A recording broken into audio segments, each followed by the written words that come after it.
First time ko nga palang nagluto ng ube champurado. Tara, tingnan nyo kung paano ko to ginawa. Nagpakulo lang ako ng kalahating kilo ng malagkit. Kalahati lang kasi hindi ko patansyado kung kasya ba dito sa kaldero ko ang 1 kilo. Gumamit din ako ng 2 can ng ube jersey flavor. Uy, jersey, bigay naman. Nang medyo paluto na ang malagkit natin, nag-add ako dyan ng 1 Coco Mama. Syempre, may price tag pa dahil galing yan sa tindahan natin at hindi ko yan binayaran. Syempre.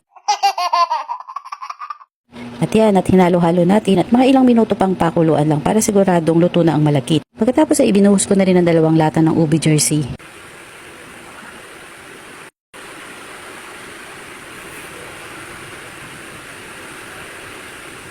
Pagkatapos ay imimekos-mekos natin yan para ma-incorporate ang flavor ng ube sa malagkit. Nag-add pa ako dyan ng 3 kutsarang asukal na pula. Yan, luto na!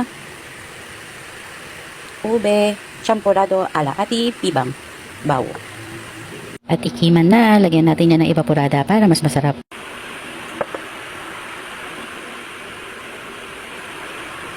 At tayo, namigay tayo sa mga kapitbahay. Ayan, at may bumalik. Salamat po, Nay Daisy.